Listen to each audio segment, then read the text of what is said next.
Hello and welcome to Bossing English with Mr. F. Today, a quick video on Context AO3 for GCSE with a bit of a did you know about London and the musical Afterlives this poem has gone on to have. Why are we looking at that? Well, AO3 I think allows for quite a broad interpretation, exploration of ideas, perspectives, contextual factors shown by specific detailed links between context, text, and task.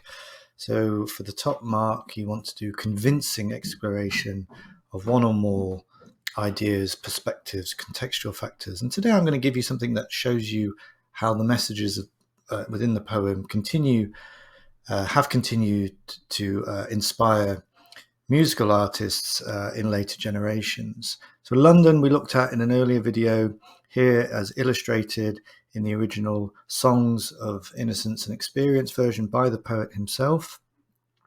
And we know it's a poem about political resistance, about abuse of power, about victims of power, about radical ideas, political ideas, potentially revolutionary ideas. Okay, in the 1950s, these two modern classical composers set the poem to music. We have Ralph Vaughan Williams, 1958, the guy who looks a bit like an owl over here, and Benjamin Britten in 1965 also set the poem to music. This is quite a common thing for composers to do. We might think of German Lieder, where they set Schubert maybe set the poetry of Schiller and other famous poets to music as well.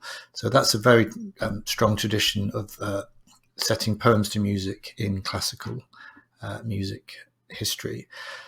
In the 1980s, the German electronica band Tangerine Dream did a typically 80s adaptation with stabs of cheap synths and an American gospel singer butchering some of the pronunciation.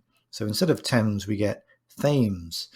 But it is a useful listen, and I will put links to these in the description below, as it does try to capture some of the poem's rage in the emphasis the singer puts on words and phrases like blights and blasts. So give it a listen. It's really not great, but quite useful in hearing how the rage and anger of the poem is finding a voice in the 1980s. Now, in the 1990s, we have English band The Verve in a song called History, 1995. So 200 years after the poem was written, the words of the poem are being adapted into an indie rock love song.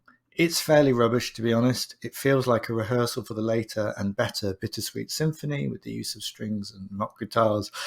And in that music video for Bittersweet Symphony, the lead singer literally wanders through the streets in the music video. So here you can see some of the lyrics from the Verve's song History, which clearly are drawn and inspired from the original poem by Blake.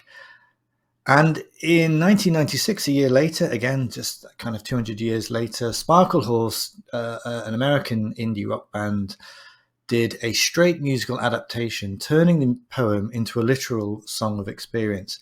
Again, this isn't great, to be honest. That's not to say Sparkle Horse aren't great, but the song I would recommend would be Sea of Teeth, which is much more worth a listen. Amazing lyrics there. The summer's dying fangs, etc. You'll see. Can you feel the crush? Brilliant. Check it out. But it just goes to show that indie rock, kind of alternative ideas, aren't they? Indie rock. It's on the margins, on the outside of the mainstream. We're kind of being drawn to Blake's radical poetry there. Okay, so what do we learn from this? Well, Blake's radical political ideas of protest and resistance and singing one's experience persist across the generations. His ideas still speak to us, are still being co-opted and adapted into new forms, here musical forms, as his message of radical resistance to abuses of power, of speaking truth to power, of empowering the poorest and weakest in society remains as relevant as ever. Maybe the forms change. It's more often global corporations and not states that charter the natural world in our lives. But the imbalance of the hierarchy, the haves and have-nots, is perhaps now wider than ever. So here we have people singing their truth to power in much more literal songs, whereas obviously Blake is a poetic song, a more maybe metaphorical song in that respect. Okay, I hope that has been useful. Smash that like button, do something really nice to the subscribe button, and I will be back with more Felicity anon. Goodbye for now.